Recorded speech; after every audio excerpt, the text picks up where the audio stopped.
దేశ రాజధాని ఢిల్లీలో కాలుష్యం కోరలు చేస్తోంది. ఏటా శీతాకాలం సమీపించిందంటే చాలు ఢిల్లీ పొల్యూషన్లో చిక్కుకుపోతోంది. ఈసారి కూడా విషవాయువుల ప్రభావం ఢిల్లీ ప్రజలపై ఇప్పటికే మొదలైనట్లు తెలుస్తోంది. నగర ప్రజలు గొంతు, తలనొప్పి, కళ్ల మంటలు, నిద్ర సరిగా పట్టకపోవడం వంటి సమస్యలతో సతమతమవుతున్నట్లు తాజా సర్వే వెల్లడించింది.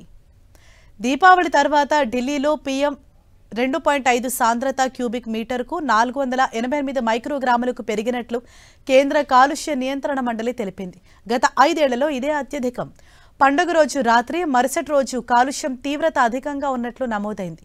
ఈ క్రమంలో ఢిల్లీ NCRలో ప్రజలపై కాలుష్య ప్రభావాలకు సంబంధించి లోకల్ సర్కిల్స్ ఆన్లైన్ సర్వే నిర్వహించింది.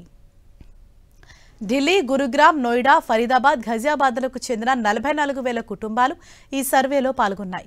సర్వేలో పాల్గొన్న వారిలో 42% మంది గొంతు నొప్పి లేదా దగ్గుతో బాధపడుతున్నట్లు వెల్లడించారు.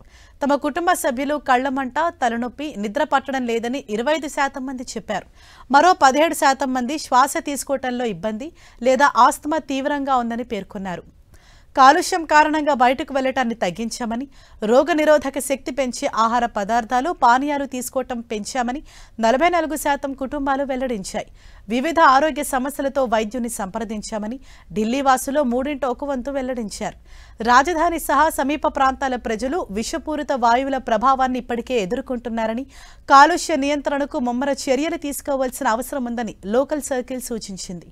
మరోవైపు వరదల కారణంగా పంజాబ్, హర్యానా రాష్ట్రాల్లో పంట వ్యర్థాలు తగలబెట్టడం 75% తగ్గిందని, అయినా ఢిల్లీ గాలి నాణ్యత సూచి అనేక చోట్ల 400 దాటడం డేంజర్ బెల్స్ మోగిస్తోంది.